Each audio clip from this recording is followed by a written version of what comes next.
Hello, my friend. Overall, I think Assassin's Creed Shadows is a pretty good game. But I should say that I like almost all games. I'll say right away that I think the game has more advantages than disadvantages.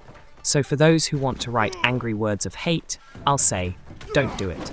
I'm just going to share the shortcomings that any game has.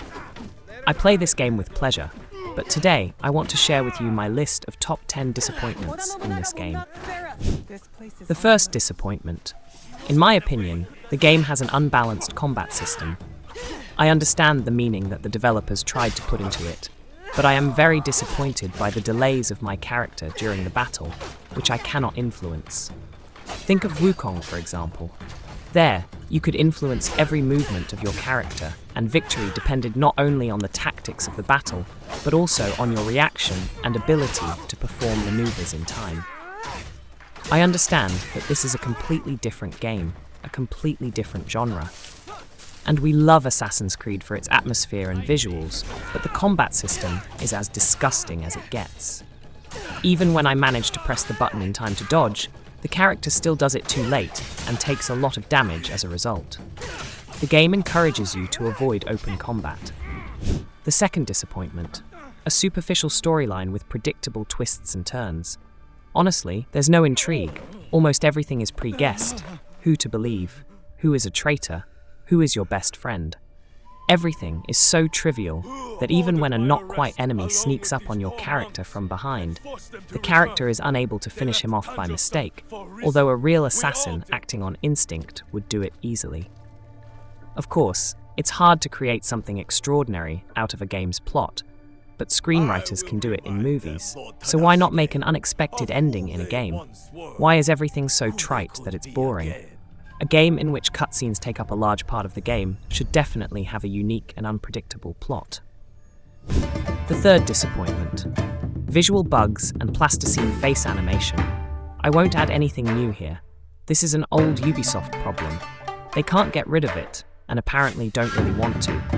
They are certainly trying, and improvements are noticeable, but the faces are still unemotional and very unnatural, and there's nothing to say about bugs in the game. You won't encounter them unless you're traveling down the road.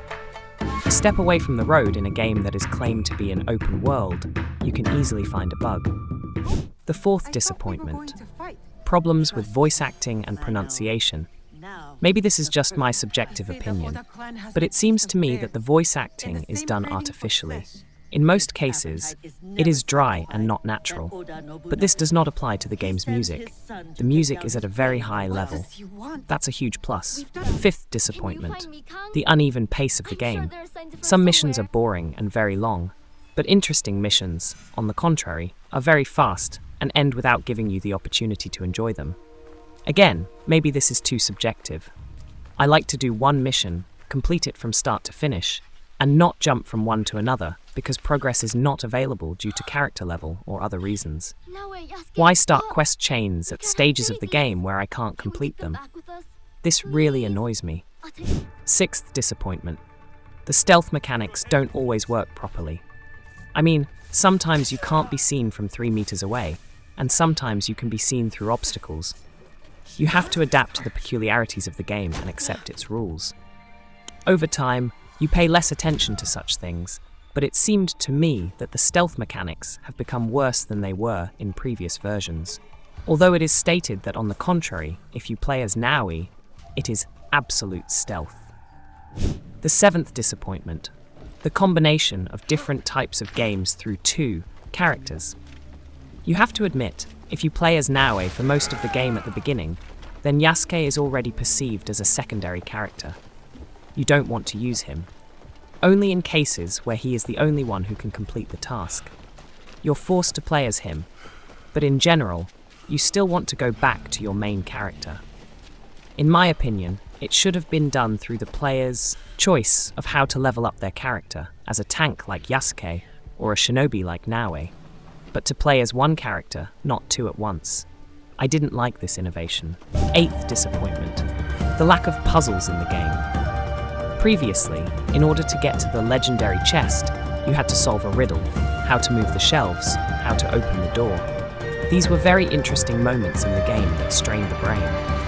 I walked around the building from all sides, looking for a gap to throw the knife through to open the door. It was very cool and unique. Back then, I lacked skill challenges, Shadows added them, and thank you very much for that. But in return, they completely removed the riddles. Leave both. Personally, I would be very grateful. One of the reasons I fell in love with Dragon Age is the ability to solve riddles, puzzles, and various difficulties. It's super interesting.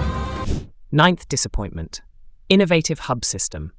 I really expected it to be something revolutionary, but it looks more like an advertisement for their previous versions of the game, and nothing more. Moreover, this hub is not finalized as much as possible. It makes no sense at all. If there were at least some demo attempts in each game, and further play only when you buy an add-on, I would understand.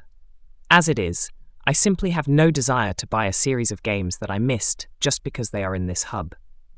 I don't even scroll through the game there. It seems to me to be a completely pointless decision. Disappointment number 10. An excessive number of microtransactions that affect the game's balance. I understand that developers want to make as much money as possible from their game, but I would like a game in which all the elements can be obtained through gameplay and not through improvements at the expense of additional costs. All the improvements and easier search for chests and loot are built in for money. Cameron. Well, this is not an online game, although Ubisoft has already started to make small steps towards pay to win, and it's really disappointing. That's all I'm going to say here. If you were interested, leave a like and subscribe to the channel.